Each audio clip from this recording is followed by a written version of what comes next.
Welcome back, everyone, to Season 1, Episode 2 of the Upper Valley Varsity View podcast, a Valley News show that takes a look at high school athletics throughout the Upper Valley every other week.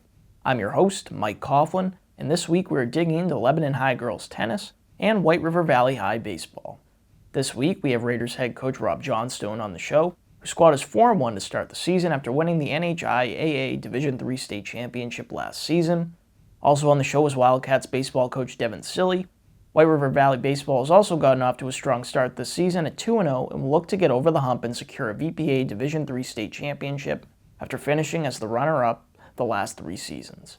Now, with introductions out of the way, let's get to the rest of the show. Joining me on the show is Lebanon High girls tennis coach Rob Johnstone. Rob led his squad to an NHIAA Division III state championship last season and is also a coach for the Raiders boys soccer team. Hi Rob, thanks for joining the show. Hi Mike, thank you for having me. So, after dropping their first match of the season to Kearsarge on April 6th, the Raiders have ripped off 4 straight wins. How have you felt about your team's play in the first 5 matches?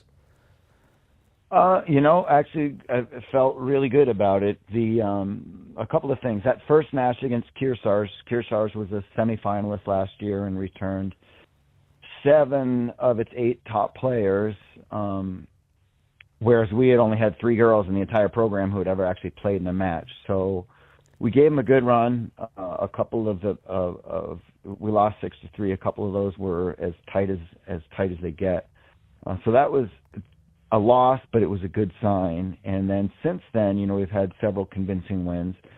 In truth, against, some teams that have traditionally struggled depth-wise.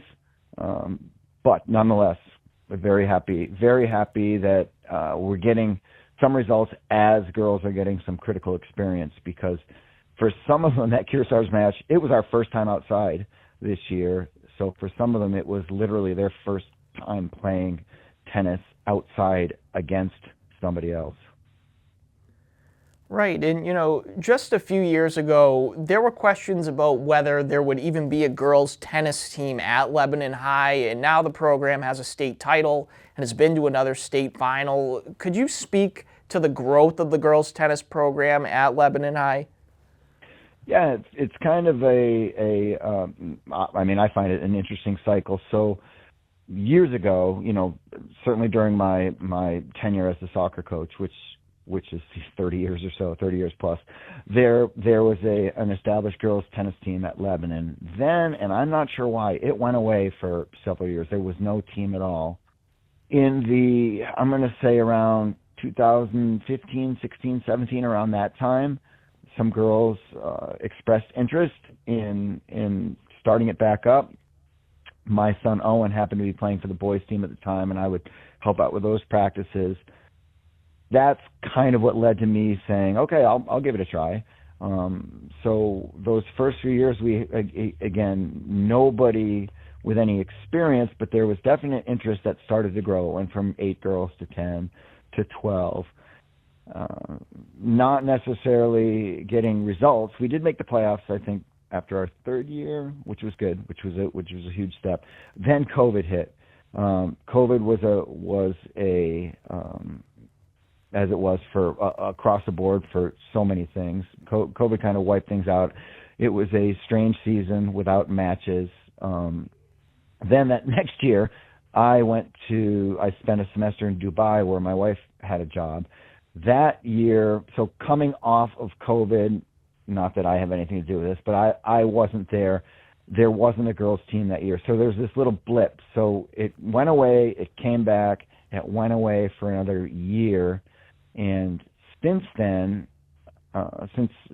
since we've got it going again, it was kind of a handful of girls were playing tennis for the first time, but they were freshmen or sophomores.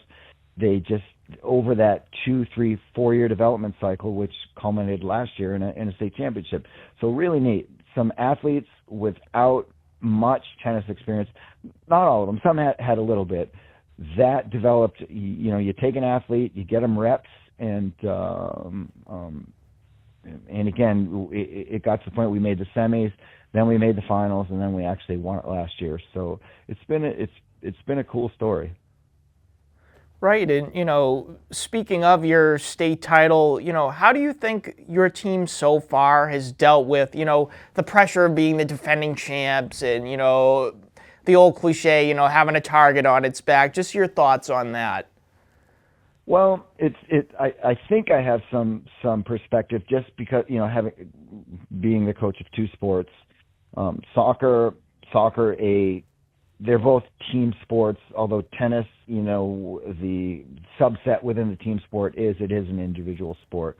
So I don't think as much as maybe the pressure that certainly self-imposed feel yearly in soccer. Okay, we've got a target on our back. We've been really good for a long time. We're a team that people circle.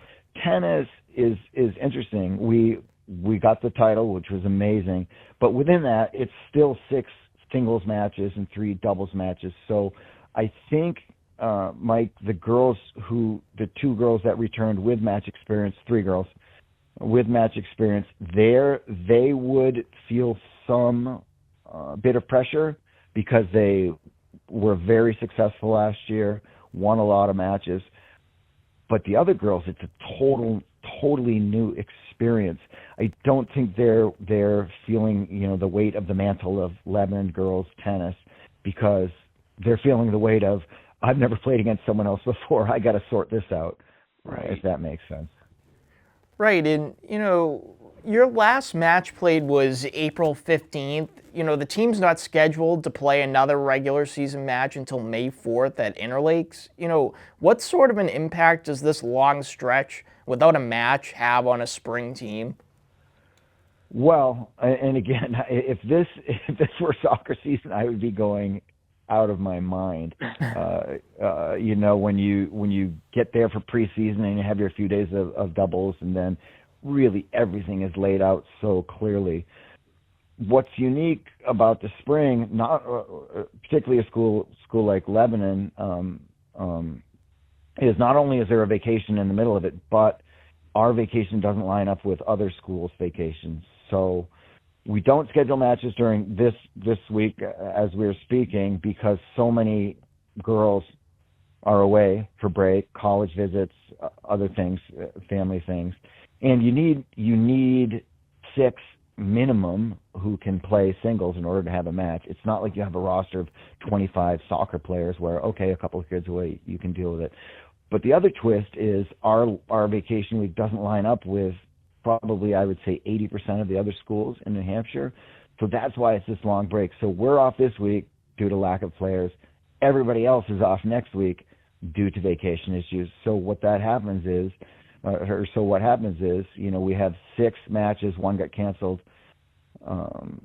scheduled and jammed in those 2 very first weeks of the season when you're just getting outside. Then there's this long break, and then they're all jammed in again at the end. The bad news is not playing for this full week. The good news is, especially with our level of experience, it's going to give us next week, when other schools are off, it's going to give us a chance, weather permitting, to really get some competitive challenge matches in, to get some long training sessions. We've probably had 4 outside practices total, and we're going to be able to match that or surpass it just next week again if we get some nice spring weather. Right, and then finally, you've talked a little bit about, the comparison between, coaching tennis and soccer. I wanted to ask, tennis has more of a, kind of a one-on-one sort of vibe, and, soccer is really, a true team sport. I wanted to ask, how does your job as a coach or maybe your approach change, with the change from soccer to tennis and vice versa? Well, in a couple of ways. One, tennis, the good news about tennis is it's very black or white. I know in soccer, even though, we've had a really good program for a long time. I'm not naive enough to think there aren't people out there who think I'm an idiot, like I didn't do their kid right, I didn't play the right system with these certain players. We could have done more than what we did. Tennis, and that's all part of it. That's coaching. You're trying to figure out, okay, how do I fit players into a system? Do I find a new system that suits the players? There's so many moving parts, and things to consider. In tennis, part of it, or a very big part of it, is and I think maybe some of the people who are listening to this know this. It's a ladder. You rank your singles players in New Hampshire 1 through 6. They each play the other team's corresponding player, 1s against 1s, 2s against 2s, and down the line. How you come up with that within your team, it's challenge matches. So, Mike, if you beat me, you're ahead of me. If I beat somebody else, I'm ahead of them. So it's not that's not a coach's decision. Oh, this guy has strengths that suit, my vision for playing. So that's one big difference, because you might hit meatballs that drive me crazy and aren't aesthetically pleasing, but if you win, you win. Somebody else might have a textbook serve, hit tons of winners, but also make a ton of errors, and they lose to that person who hits meatballs. But it's not like the coach can then say, well, but you kind of look more like a tennis player, I'm going to put you ahead. That doesn't happen. It sorts itself out. So that's the biggest difference. And in a way, it makes it easier on the coach, because, again, it's figured out by the players. Doubles is a little bit different, because that's when you are, okay, which players have the best styles that mesh together, that have the chemistry that works together. That's a little bit different. But in general, one of the things I really do like about tennis, I like both. I love trying to figure out the puzzle of soccer. But that fact that tennis is, hey, you know what? You think you should be ahead of this player? Beat him. It's as easy as that. Right. Well, thanks very much for joining the show, Rob. I really appreciate it, and I wish you and your team luck, the rest of the season. All right, great. It was really nice talking with you, and I appreciate you reaching out.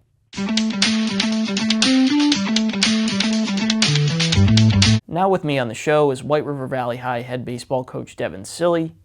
Devin is in his 8th year heading up the Wildcats, and his squad is coming off a VPA Division III state championship loss to Thetford last season. Hi, Devin. Thanks for joining the show. Hi, Mike. Thank you for having me. Your team has gotten off to a good start this season at 2-0, defeating Leland and Gray 2-1 on the road on April 14th, and Payne Mountain 8-4 on the road April 16th. What have been your main takeaways from the team's performance thus far? Yeah, so far we've looked all right. It's definitely still early in the season, and with that comes a variety of different challenges and different things. But so far the boys have been working pretty hard, and pitching has kind of been our strength so far. And I think that by the end, the hitting will come around, but the hitting early on in the season is always kind of a challenge because some of the kids don't have a lot of at-bats still. So once we get a few more at-bats under our belt, we'll hopefully get those scores up a little bit more than what they have been the last couple games. Right, and you talk a little bit about it being early in the season. I just wanted to ask if you had some players on your squad that have stuck out to you with their play through the first 2 games. Yeah, definitely 2 of my captains, Jacob Benoit and Quinlan Grace, have done a really, really good job. Quinlan offensively and on the mound, and Jacob defensively and on the mound as well. But we've got a newcomer, Landon Cronin, and he's been doing the catching for us, and he's done a really good job for us as well. And there's some other ones that are kind of in and out. It depends on the day, but Jackson Scott's been hitting really well for us as well. So those are kind of the main main ones right now. Ty Kuchar's also played pretty well and scored some big runs for us. He scored both the runs in the Leland and Gray game, and he was a big push behind the team to really win that game. And that was a game that was actually shortened due to rain as well. So we did a good job to get out of there with the win that first day. Right, and your program has been in the upper tier of Division III teams for several years, having appeared in the state title game the last 3 seasons. What do you think is key for a program to have this type of consistency, and what do you think it'll take this season to potentially secure a state title?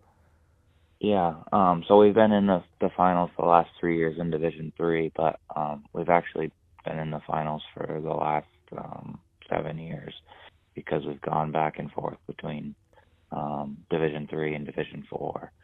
And so I think that, just kind of reiterating the same things that we've done in the past that have worked. The last 3 seasons we've fallen short, and that's been tough, especially last year with winning all the games except for that last one. So really just trying to, still work on what we always do, and maybe change a few small things, but not a ton, because what we've been doing has been working. And I think really just getting the kids to buy in, that's been a huge kind of factor in our success, that it is a serious thing, and we're there to work. And if we as coaches can kind of get them to do that, then I think that we'll be set up well again. But I think that's one of the most kind of important parts, is that the kids know that you're there, and that you care about them, and that you want them to succeed, and that you're there to help them do that. And if they see that, then they're more likely to be ready to go for you and do kind of whatever is asked of them. Typically on my teams, we move the players around a lot, so they might have one player that plays 4 positions in one game, and it takes a lot to know kind of all those different positions. So just making sure that everybody's on the same page, and working hard, and we're all working towards that goal of winning another state championship. Right, and up next for your squad is your home opener against Springfield on Saturday. What sticks out to you about the Springfield team, and how excited are you and your team to play your first game at home? Yeah, we're very excited to be back at home. We typically had a pretty good run at home. A few years ago, Springfield did beat us at home, but we haven't lost too many games at home over the years. So we're looking forward to it. I know they've had a few games as well, so they should be ready. And but the boys and I have been getting ready this week as well, so we're definitely looking forward to it, and having all our fans there, and everybody being ready to go and locked in for Saturday. Right, and finally, there's always talk in national media about the state of baseball. So, I wanted to get your thoughts and feelings about the state of the game, and, especially, too, about participation in the sport at the high school level. Yeah, we've actually got kind of a down year on my team. We have 13 kids this year. We don't have a JV team. We've had a JV team the last couple of years, and 3 years ago I had 32 kids. And I think that it just kind of goes in waves, and we're kind of in a lower wave right now. Hopefully in the next couple of years it'll pick back up, but I've seen it at the younger levels as well. As some of the age groups don't have teams, and it's getting harder and harder to have Little League and Cal Ripken and all that at all the different levels. And some towns around that have had multiple teams in the past are really struggling to even have one. So I think that it is something that is of concern, and there's a lot of stuff for the kids to do in the spring, and And that's a good thing, I think, but it also puts kind of a strain on the baseball teams where you need 9 people. It's not like basketball where you only need 5. And it's a lot different game than basketball as well. But we're hoping that, we have a good group coming up through the middle school, and that things will have a bright future at White River Valley. But I know that there are a lot of teams that are struggling to find kids, and we definitely are in a down year as well. Well, thank you very much for joining the show, Devin. I really appreciate it, and I wish you and your team luck the rest of the season. Thank you, Mike. Thanks for having me.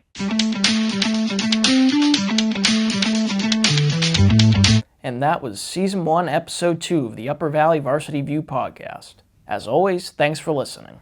Coming up next week is the newest episode of the Inside the Woods podcast. Till then, enjoy the rest of your week.